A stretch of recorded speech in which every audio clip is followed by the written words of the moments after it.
Hello दोस्तों, सत श्री अकाल। मैं हूं कुमारेश और आप देख रहे हैं आयुष कॉमर्स क्लासेस। आज मैं आपके लिए लेके आया हूँ एक धांसू वीडियो जिसमें अब मैं बताऊंगा कि पूर्वदत्त व्यय क्या होता है। यानी कि समायोजन का जो दूसरा पॉइंट है वो है पूर्वदत्त व्यय। वो क्या होता है पूरा बताऊंगा, आपको डिटेल से बताऊंगा, आपको पूरा समझ में आ जाएगा। आखिरी तक बने रहिए मेरे साथ। और यदि आप मेरे चैनल में अभी तक न्यू हैं तो जल्दी से जाइए, लाल बटन को दबाइए, सब्सक्राइब कीजिए, बेल आइकन दबाइए, ऑल कीजिए, ताकि सारा लेटेस्ट नोटिफिकेशन आपको जल्दी मिल जाए।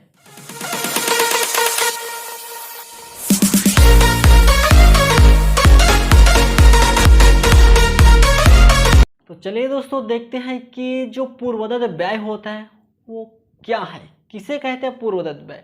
तो जो 11वीं की स्टूडेंट हैं उन लोगों को बहुत ज़्यादा डाउट जाता होगा कि जो पूर्वदत्त जो शब्द है, इस शब्द को देख के वो लोग डर जाता है कि जो पूर्वदत्त लिखा है इसका मतलब क्या होता है, क्योंकि पहले कभी ऐसा वर्ड वो लोग नहीं सुनते हैं। ठीक है। और कॉमर्स की जो भाषा है वो बहुत ही अलग है, तो 11वीं वाले स्टूडेंट को दिक्कत जाता ही है इसमें। तो दिक्कत अब और नहीं जाएगा, देख लीजिए वीडियो को। तो जो पूर्वदत्त व्यय होता है वो होता है ऐसा है कि देखिए, मैं आपको एक एग्जांपल देता हूँ कि जो पूर्वदत्त व्यय वो क्या होता है। तो यहाँ पे मान लीजिए यहाँ पे दो व्यक्ति है, ठीक है। यहाँ पे दो व्यक्ति है यहाँ पे, ठीक। ये है मालिक और ये है मजदूर, ठीक। दो व्यक्ति है यहाँ पे, एक मालिक हो गया और दूसरा मजदूर हो गया। इन दोनों के बीच में होता क्या है आप देख लीजिए। ये मालिक है, मालिक क्या है कि मजदूर को अपने व्यापार में लेते हैं मजदूरी के लिए, ठीक है, कार्य कराने के लिए, काम कराने के लिए लेता है, काम करा भी लेता है, ठीक है।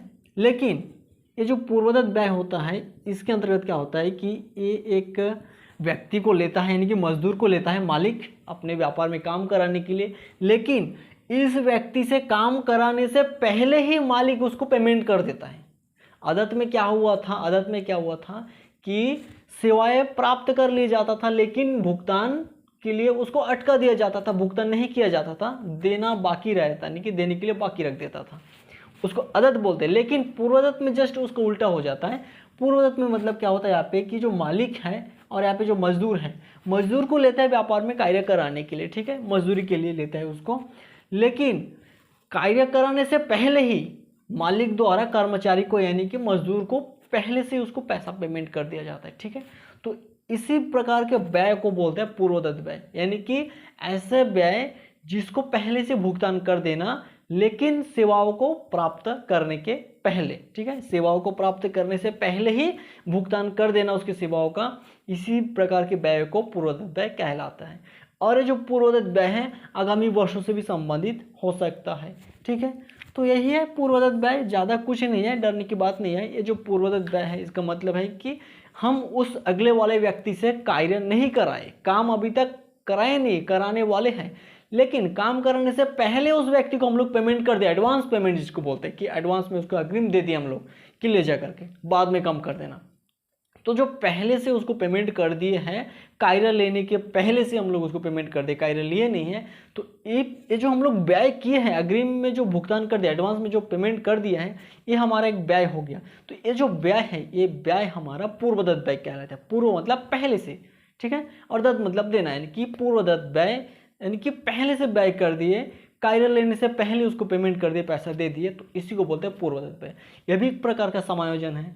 अब समायोजन का मतलब आपको पार्ट 1 में बता चुका है, ठीक है, पार्ट 1 में बता चुका हूँ, उसमें अब देख लीजिए समायोजन मतलब क्या होता है। फिर भी आप एक थोड़ा सा बता देते हो कि समायोजन मतलब ठीक से व्यवस्थित करना, अपूर्ण मदों को पूर्ण करके लिखना, छूटी हुई मदों को फिर से लिखना, ताकि आप जो भूल चुके हैं उस मदों को लिखना, ताकि जो चिट्ठा है यानी कि जो बैलेंस शीट है, स्थिति विवरण है, उसका सही सही पता लग सके कि उसके व्यापार की स्थिति किस प्रकार चल रहा है, ठीक है।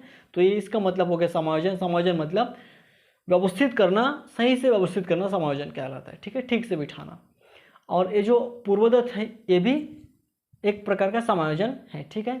जब भी 11वीं वाले की बात कर रहा हूँ, जब भी अकाउंट में जो दूसरा चैप्टर है यानी कि लेखांकन समीकरण उसको बनाने जाएंगे, या फिर 16 नंबर जो चैप्टर है, जो अंतिम खाता है, उसको जब बनाने जाएंगे, तो इस जो आदत और पूर्वदत्त है इसकी बहुत आवश्यकता हो, क्योंकि ये समायोजन है, इस समायोजन के बिना वो चैप्टर का कोई भी सॉल्यूशन आपका नहीं बनेगा, ठीक है।